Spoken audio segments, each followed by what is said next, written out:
And I'm Krista. I'm the president, Antisocial. What grade are you guys in? 12? Okay. Upper class. Okay. So A.N.T.I is African Americans Networking Towards Innovation.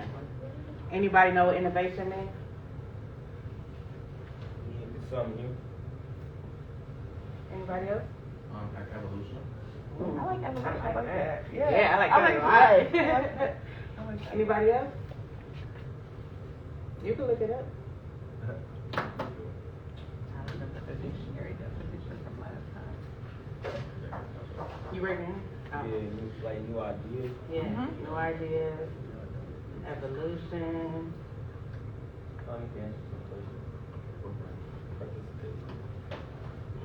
What was your name again?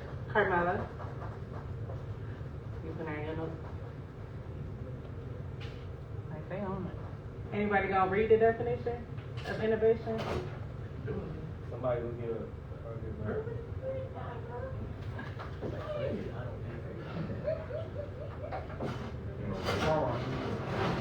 So what we looking up? Innovation. That's all. The action of innovating a new method, idea, or product, etc. Yes. Yes. So if innovation is creating new ideas, and we're saying that we're African Americans networking towards innovation, what are we saying?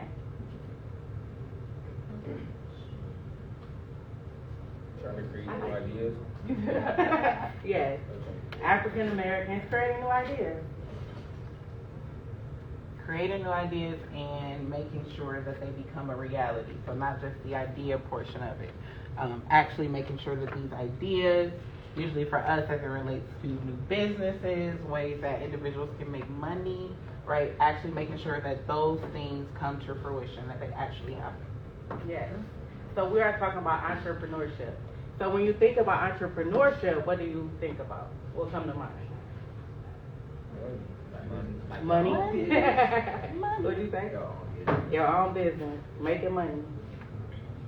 Think deeper though. When you think about somebody owning a business, what do that person look like? Age. They aged. Is that what you said? Like what age you think of? Like 20. Okay. Did you say that old? Did you say that old? No. Oh, okay. I was like, boy. So you thinking in the 20s? What Or like I said. What age? What age you think when you think of somebody owning their own business? Any age. Okay, you think in the 20s? Okay, I like that. What about younger?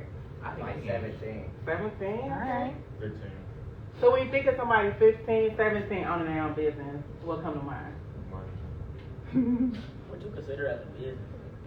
Okay, that's Like reseller? Would that be a business? Yeah. That's a business.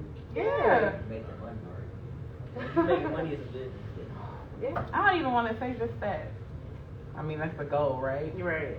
I'm not a business and nothing. But when you think of somebody in that age group, 15 to 17, what type of businesses are you thinking of? Clothing? Hair. Hair? Nails. Nails. Lashes. Okay. What about Instagram and TikTok and YouTube? That's a business.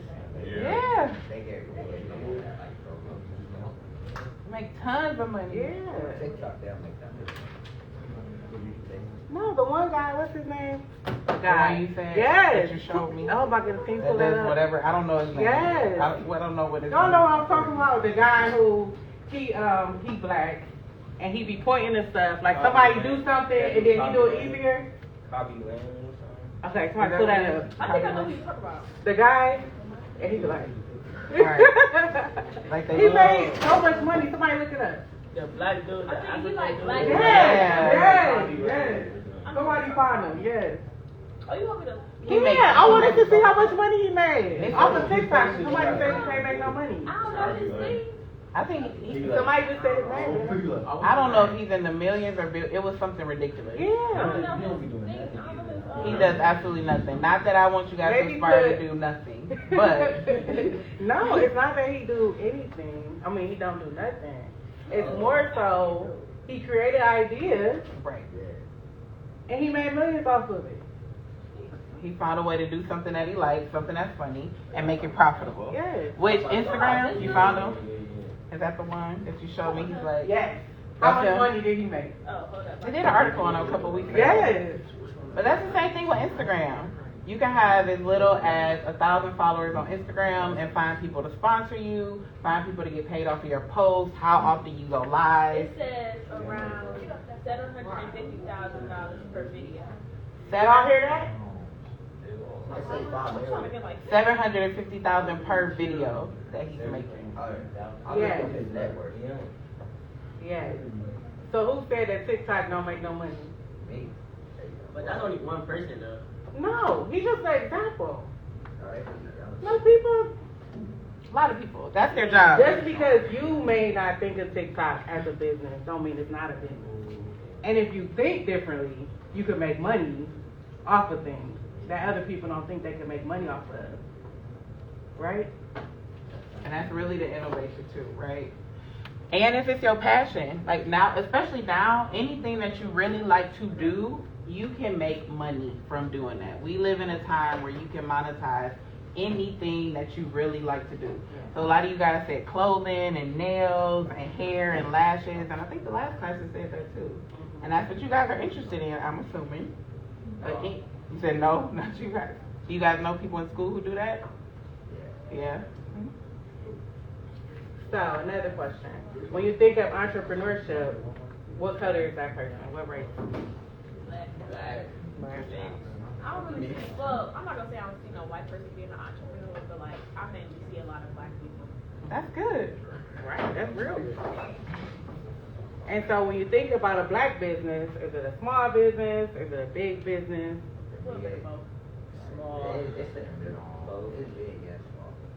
For the community, it's big. But worldwide, it's small. And why do you say that? I feel like, I don't know. It's just, I don't know. You do know. Compared to like with hair and stuff, like cookies and butter. I don't know who made it. I don't know if it's black or white, but I know that's like big, real raw. But like a 14-year-old selling hair not gonna blow up like that. Yeah, that's just me. I think that in some of our communities, we have a perception of like what's on our street or what's near to us, you know? But it is people that may be 14, 15 making money, and then once we get into this presentation, you'll see like people start off real young making money. It's just you got to believe that you can do it, and you got to put yourself in a position to be able to do it. And most entrepreneurs do not just have one idea that lasts them their entire life. If you're an entrepreneur, you constantly think in different ways. Especially if you're young and you're hungry, you might have your clothing resale going on now, and then that's going to lead you to something else, and to something else, and to something else, and to something else.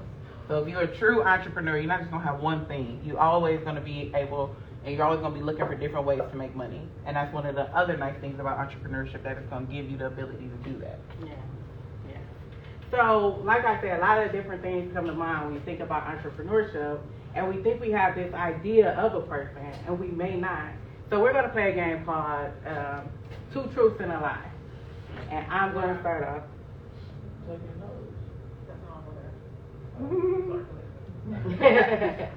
So you guys have to tell me which one is the lie. I have 4 kids. I made $3.8 million. I was raised in low-income housing. You got 4 kids. Without children. I like y'all. Correct. Do you have kids at all? I do. I have 2 kids. You a millionaire? I'm from Cleveland. I told y'all I know like 5 millionaires and we gonna see all of them this year. What car you got? Ooh, these are good questions, but why does it matter? Right. But What's your name? Carmela. Can you spell that? CARMELLA. I drive a Range Rover. Is that what you about to ask me? where's your social security number? Quality question. Quality question. That is a good question. She's also the product of Cleveland Public Schools. Well, this isn't Cleveland Public, but Cleveland City Schools, right? The low income housing was true, right? Yes. What was the second thing you said? I was raised in low income housing. I made $3.8 million. Wow. That's a lot of money. We're gonna talk about it. Oh, okay. We're gonna talk about it. You done with your two truths and a lie? Dang, I should start writing mine down. Okay. Oh, I have a degree in business management. I was accepted to med school, and my third one would be, what is my third one? That I'm, mind your business, that I'm, is that I'm a tech nerd. Which, what's the two truths and one lie? The third Yeah, why you have to think about it? one. That Because might have made it a little suspicious. The other two was specific. they were specific. Yeah. Okay, so the third one's a lie, that I'm a tech nerd. Yeah. I definitely am. I'm like the nerdiest. The lie is that I have a degree in business management. Oh. I have a degree in psychology and pre-med biology. I was accepted to med Time school. out. Wait, time out. Huh? What's your name? Krista Okay. with a K. Alright, Yep. I was accepted to med school and decided not to go because I realized that becoming a doctor would take me away from my family in ways that I did not want to. And growing up, I thought that that was the only way that I'd be able to make a lot of money. The only way that I'd be able to make really great money was either being a doctor or a lawyer. I did not realize all the other different things that you could get involved in order to be able to make money and live the life I wanted to. So after discovering that, I was like, absolutely not, and decided to do some other things. But yeah, that's me. Who else going? We want to hear some about you guys. You hiding or you going? You look ready. Two truths and a lie. Yeah, you look all happy and exuberant. Hold on. I have a dog. I'm the youngest, and I have a turtle. You have a turtle. Is that the lie? I did, but he died. I'm sorry. I'm sorry. And I thought he was alive the whole time, but he was Oh just my sitting there. goodness. Okay. How about you? You, I'm looking at you. Nope, you right here. Yep.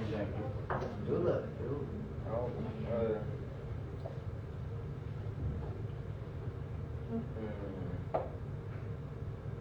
I'm in 10th grade. What did you say? I'm in 10th grade. I was born in Georgia, and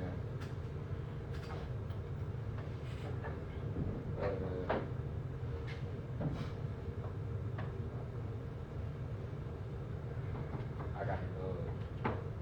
Y'all in these dogs. He was born in Georgia. That's a lot. You really got a dog? No, I don't got no dog. Everybody want a dog, I feel like. It's always somebody. Right. No, I don't like that one. You don't like animals? Oh. Anybody else got one? I can't think of it. It's hard, right? That's why I was taking a second. It's hard.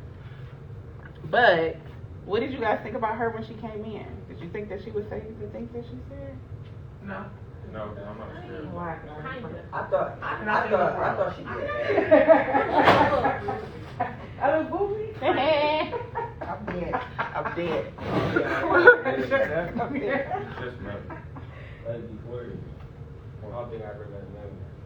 You probably have. Why did you ask what kind of car she drives? Because I was there. But what if she had said a '94 Honda Civic? What would you? That's What would? oddly specific. Why don't I you? don't even know what that look like. And I say that because I know millionaires that just aren't the same color as us, and that is the car that they drive. To go to their very, very expensive houses, and they're making over 6 figures a week.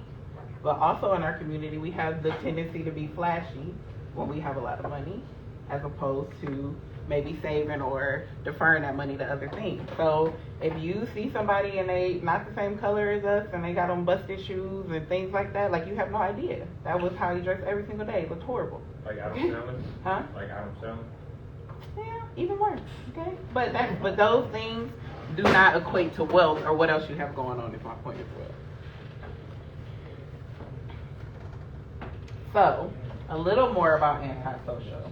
So we said it's African Americans networking towards innovation, and a little backstory about antisocial. It's a newer organization, but one thing about this organization is that on top of coming to schools, teaching you guys about entrepreneurship, hoping that you follow in the steps of making your own path out in the world, we also go out and help other minority businesses in Cleveland and Atlanta and other different cities, and we help make sure that they're running their businesses correctly. That if they're making a lot of money, that they're saving that money, that they know what to do with it, that they're investing it, that they're able to take their businesses and make more money, not just whatever they think, that they're not thinking small, because that's also what can happen in our community. We don't have a ton of exposure. We can't look down the street and think of the person that started something as big as Microsoft.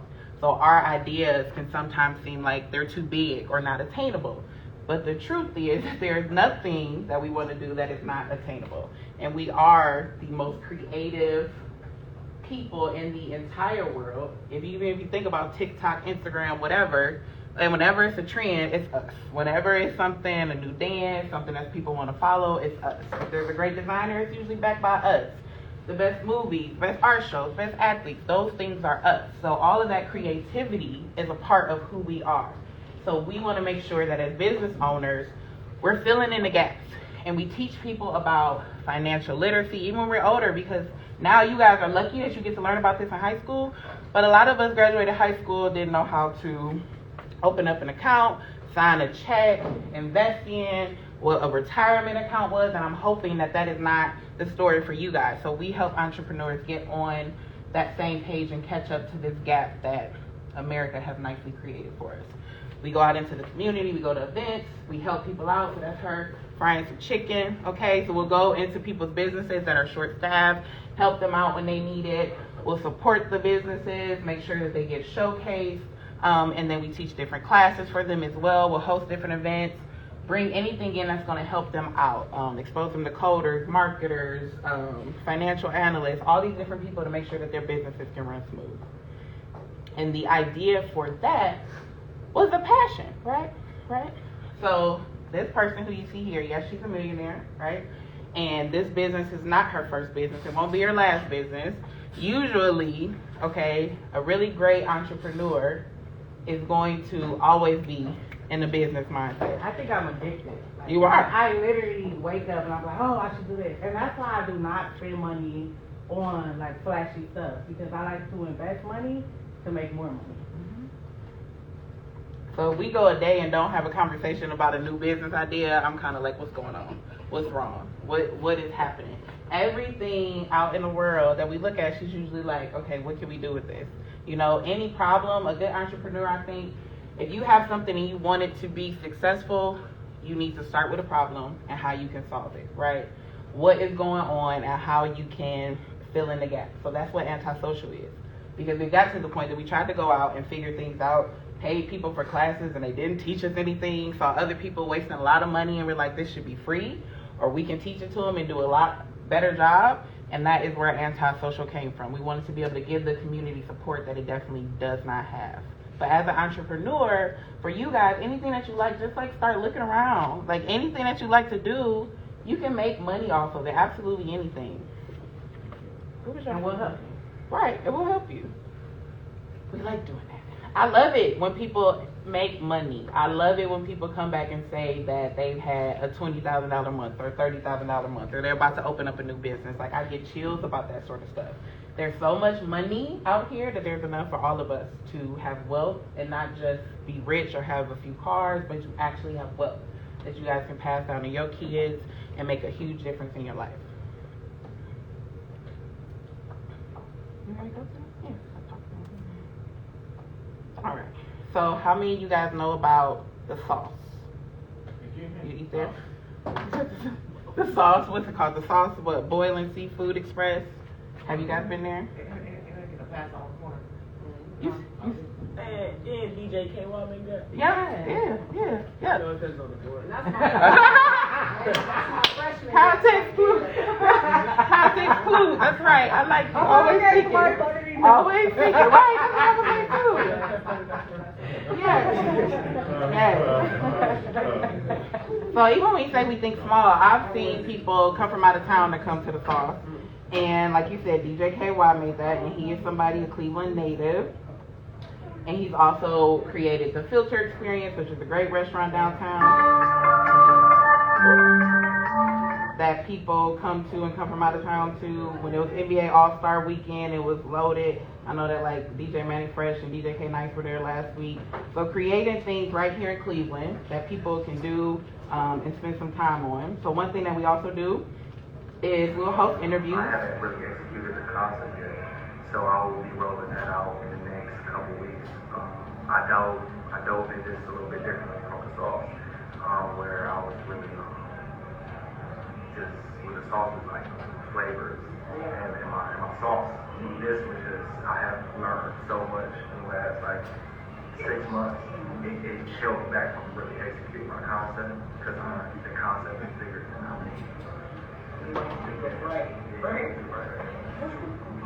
But this was a whole vibe. Like when I came here, from the decor to the food, the customer service, like everything was dope.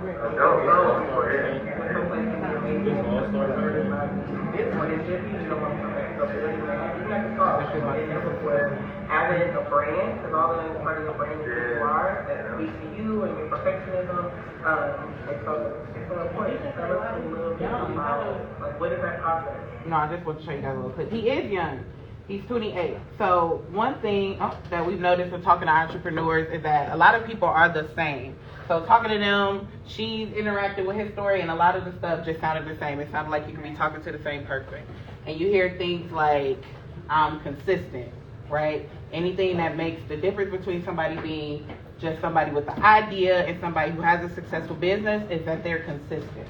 You can, if you do the same thing every single day for 60 days, 90 days, there's no way at the end of those 90 days that you're going to be as bad or at the same level that you were at the very first day. So if you want to be great at something, be consistent.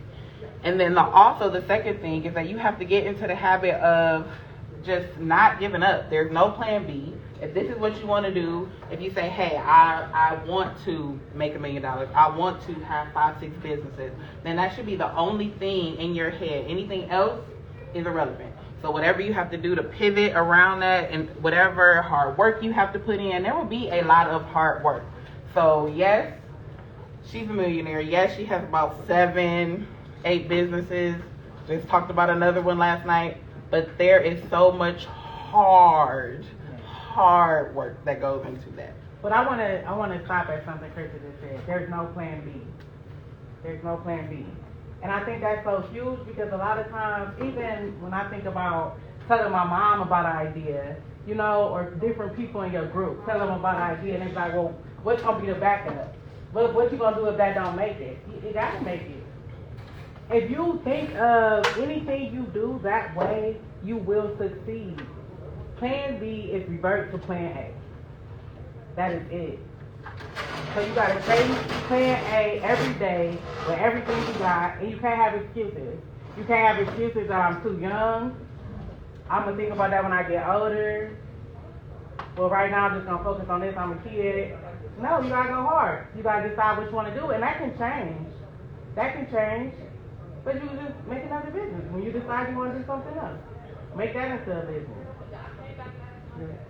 And you can work 9 to 5 and go home and be chill and have a paycheck and do another paycheck and another paycheck. And if you're an entrepreneur, the truth is that there's going to be some times where you work 18, 19 hours, okay, where you do not sleep, where you are getting up super early or you forgot to eat. That's happened plenty of times, you know, where you don't look so bougie every single day, where you have some different days where things are not going the way that you want them to. But that's all for that end goal. And like she said, telling somebody else in your life about your goals, if you have big goals and you want to be an entrepreneur, you also have to get into the mindset that everybody may not understand that, right?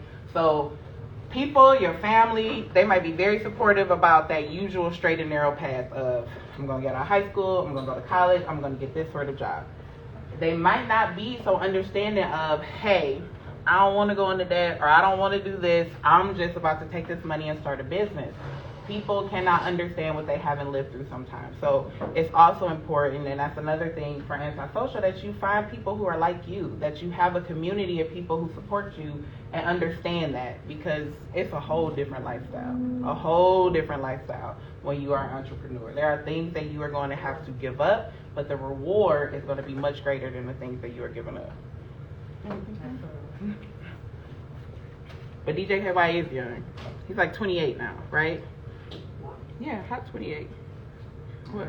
Yeah, he's 28. And he started off in high school as a DJ and a boxer. What age would you consider old?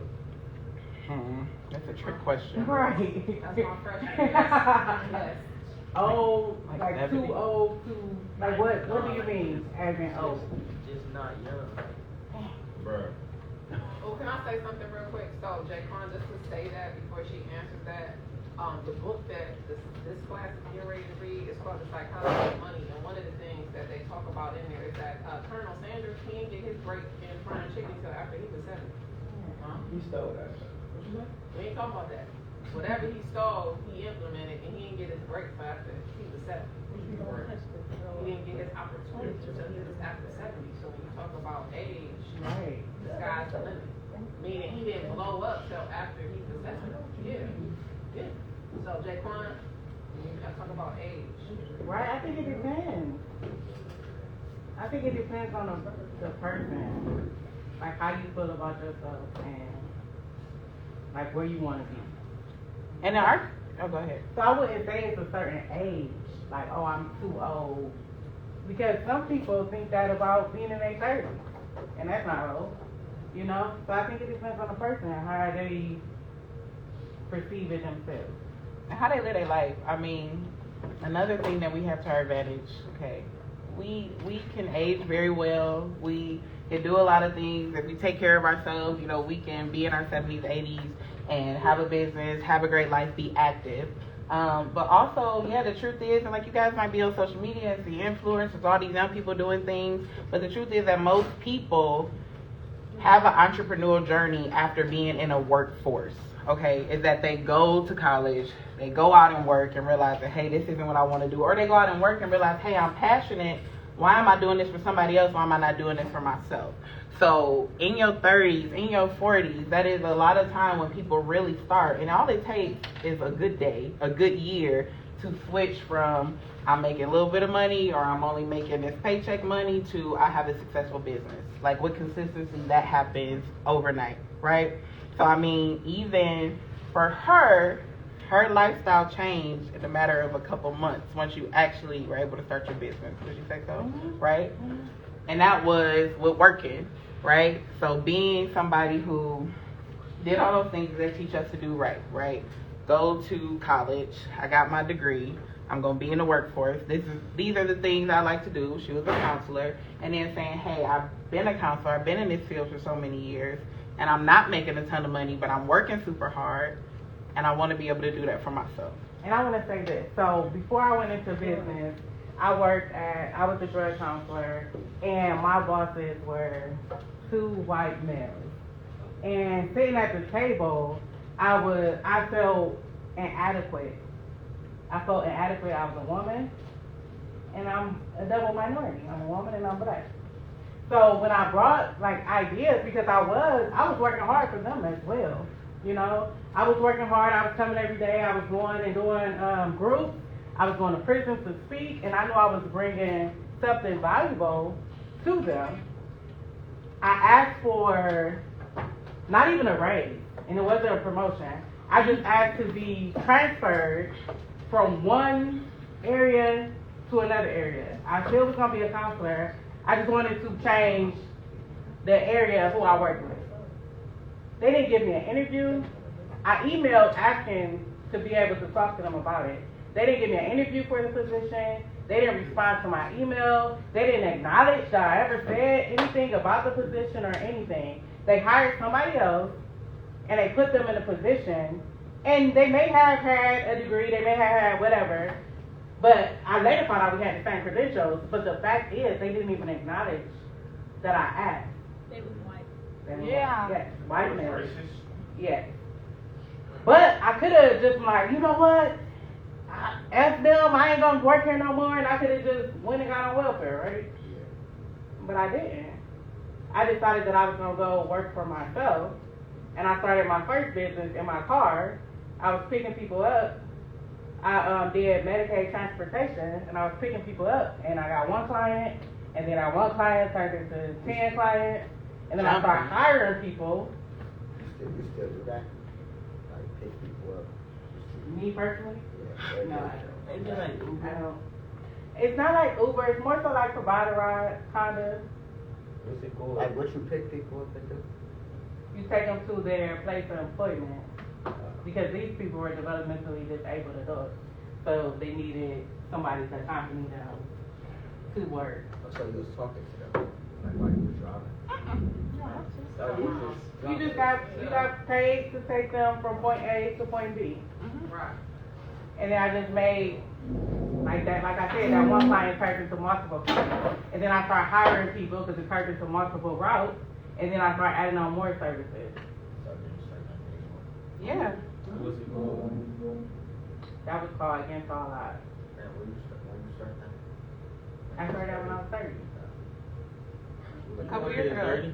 I'm 33. You don't look a day over 65. Yeah, that was 3 years ago. And you a billionaire?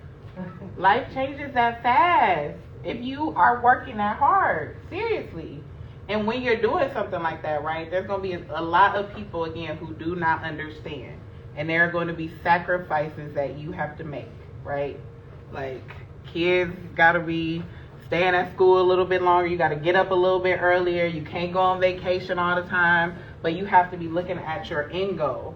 You can't just be about fun and flash and all those other things. Like, you have to really be focused on what you want. And that is, like, you have to be completely focused. And she is completely focused at all times. Way more than me. I like to have fun. Okay. I like to have fun. I do, I know, but like I way more than me. But she's super focused, okay? So yeah, started her first business when she was 30. And like you said, a little bougie. She likes her fashion, her hats, and her budgeting. We talked about the budgeting, but that's super important. I am cheap. Yeah. I am cheap. I like to invest. I love to invest. It makes me feel good knowing that I'm investing my money into something else. Is it worth investing in the stocks? I'm not into stocks.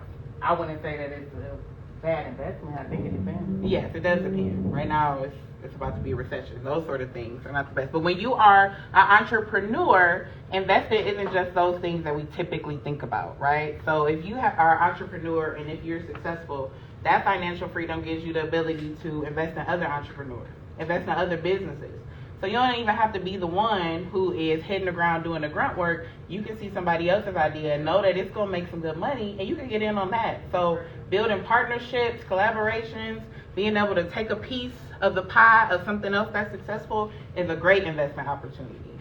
So even if you guys, and talking about investments, even if you guys decide not to be entrepreneurs, if you decide to go out and work and be a part of the workforce and have a 9-to-5, you guys should be investing immediately. Right? So I don't know if you guys learned about that, but you guys should be contributing to your 401ks, to your retirement accounts. All these big companies are going to offer you that. Don't think that you're too young to do that. The sooner you start investing is the sooner that you get closer to the age of retirement or not working. And honestly, if you're an entrepreneur, that's when people don't think about it as much. But you also don't want to be an entrepreneur and be like in your storefront when you're 70 or 80, right? That's what happens in our community too. We have businesses, shops, and stores and things. And then when that owner passes away, it's gone. There's nothing left for the children. It's just closed down. Yeah. So how you fuck? So ain't it a way to leave it for your children though? It is if you actually saving the money, if you're not spending all of the money, if you set it up so that it has survivorship and you pass it off to your kids. But these are things that we often don't think about. Yeah.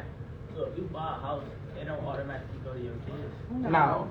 You want it to, so even if you have property, anything you have that you own, you want to have something set up so that, hey, So like for a house, you want a quick deed. If I pass away, I want it to go to my kids so they don't have to go to court. They don't have to spend money. They don't have to do a ton of different things to get this property. If you are an entrepreneur, you should have a will set up and an asset plan and a trust so that these things go exactly the way you want them to.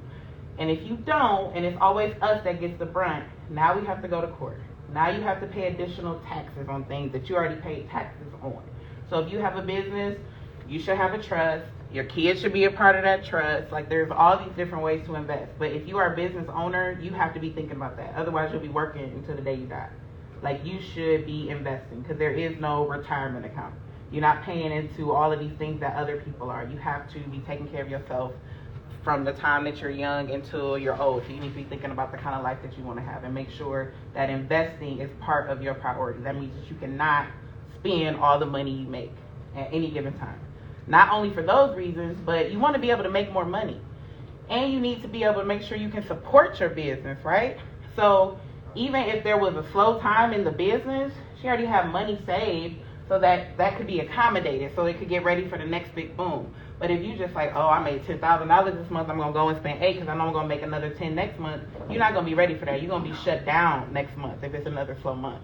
So being an entrepreneur, you really have to be thinking about not just the now, but your future at all times. Budgeting is super expensive. It's super important. So we talked about you guys mentioned some young people and the things that you think about young people doing as entrepreneurs. And some of these individuals are young. They're all African American. The first one is like Mosiah Bridges, created Moe's Bows when he was only 9 years old. It's been in business now for 11 years. He's had over $1 million in sales. He's able to give back to his hometown and have a summer camp for kids. Mr. Corey's Cookies, he started making cookies when he was 6 with his mom. So they started out local. Now it's something that can be delivered across the country and it's still a functional business. Michaela Ulmer, she's been on TV. She's still super young. It's called like Me and the Bees Lemonade. I know you can buy it in Target, some other stores. Her idea came after she was stung by a bee twice in 1 week and was like, what is going on? She did her research on them, decided to use honey instead of sugar in the old lemonade recipe, and now again, she's there. She has books, she has different programs, and she's under 18 right now. And then there's always going to be some different ways. Like you do not have to open up a store or do those sort of things. Again, she had a DODD agency. Medicaid money, anything that you're going to get government money for is going to be great, okay? Anything that the government is going to be funding is going to be great. So that was a way for her to start her path to generational wealth. So you don't have to just do that. Neil Jones, a gaming professional developer. I feel like everybody loves gaming now. Even, what's that one? Twitch. Is that what it's called? Yeah, right? Where you can be making money from people interacting with you, watching games. So he was a gaming professional. He was a developer actually making the games. And like she said, his white counterparts were not wanting to give him a shot. And he was able to do that on his own, build his own video game and be able to do that. And then I added in Rafa because he's also a product of Cleveland Public Schools. There's something going on this week called Futureland in Cleveland. A huge tech conference. There'll be people from all over the country there. And he'll be a part of it. And he started something called Bro Capital. He's written some books. And that is also like something for our community. It's a way for black men to be able to kind of buy a part of his company, invest in it. He'll grow the money for it. And then when you have your own business ideas, you can come and talk to the other people in the company. They'll help you start that business, take out some of your investment, but it's a way to have that community support as well. So your business doesn't just have to be these things that we all see around. Like it can be the solution to a problem that you see. And sometimes your first business may not be that solution, but it might be something that you're just passionate about, and then that leads you to the solution. So even with the DODD business that she started, that showed her that people need to know how to do this, that black people do not know how to start this business, and it is a multi-million-dollar business. So she started teaching people how to do that. And then it was like, hey, they also don't know these basics to run a business, so let's start helping with that. And it's like, hey, let's start doing that for free because like a lot of people really need it, and not just in Cleveland, like a ton of different people. So if you really just have like your eyes open and your ears to the ground, there's going to be a ton of different ways that you can be helpful and that you can make money.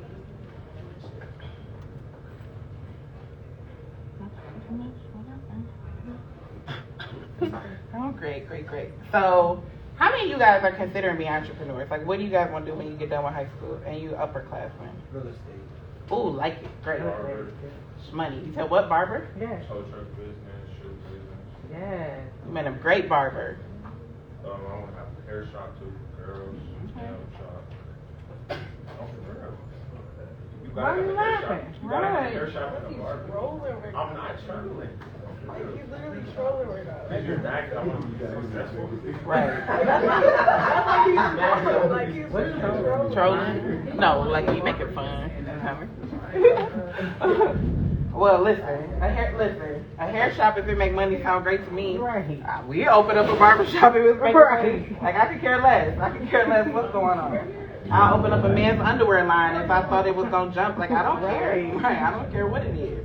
Who else wants to be an entrepreneur? Who's thinking about going to college? I'll probably be real for like 2 years. What you want to go to school for? For dance? See? That's money. Right? Girl, You please. used to have a dance academy. Yeah, your own dance studio. Be doing private dance classes. Have your own troupe. Be doing everything. Yeah. Not just one dance academy, multiple. Stay I need to know the part. I'm staying. We're staying.